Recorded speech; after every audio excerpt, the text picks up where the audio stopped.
Bonjour, Maxime des Pompes MDG. Donc aujourd'hui, je vais vous montrer comment nettoyer un filtre à cartouche. Dans le fond, comment remplacer ça. Je vais vous montrer c'est quoi. Donc ici, on peut voir, on a un filtre de 10 microns ici. Donc ça va enlever jusqu'à 10 microns. Donc là, je vais vous montrer comment faire la vidange. Donc ça vous prend une chaudière. On va aller fermer la valve sur la tank, dans le fond, qui ferme le main valve, qui ferme toute la maison. On va venir fermer. Normalement, il devrait avoir une valve installée. Sinon, malheureusement, vous allez vider votre plomberie de la maison. Donc là, je vais fermer la valve ici. Bon, deuxième affaire, ça c'est un filtreur à sédiments. Ça utilise des cartouches de ce genre-là. Donc lui avec, il est neuf. Ça sera pas bien difficile à... On le remplacera pas à cartouche, mais je vais vous montrer comment on le défait. Là, lui, il a été vidé. Ça veut dire que celui-là, il reste juste un petit peu d'eau dedans. Mettez votre chaudière en dessous.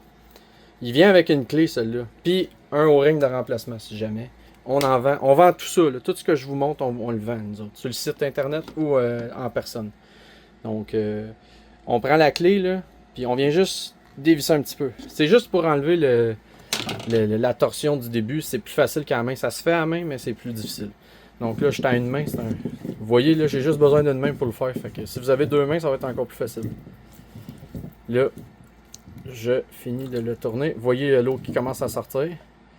Là, on voit que la cartouche est belle. Normalement, je vais le vider.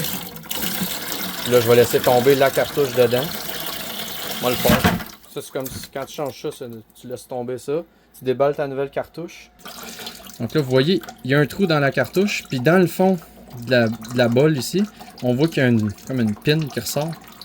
Donc, dans le fond, vous prenez votre cartouche, puis vous venez la remettre dans le trou. C'est pas mal la même chose pour tous les filtreurs. Après ça, je vais reprendre le téléphone. Après ça, on revient ici. Et puis, on revisse.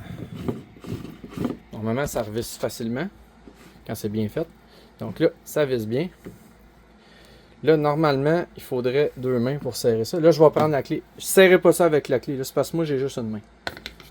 Mais on veut juste y donner un petit coup comme l'autre. Un petit coup comme ça. That's it, that's all. Après ça, vous revenez ici à votre main. Vous ouvrez votre eau. Ensuite de ça, il y a ce petit piton là, c'est tentant des fois de peser dessus, mais moi je vous le conseille pas. Avec le temps, le O-ring qui fait le salement, il peut venir sec, là. Des fois je vois du monde pèse là-dessus, là, le O-ring il casse, puis après ça fait de l'eau, il faut qu'on vienne en urgence.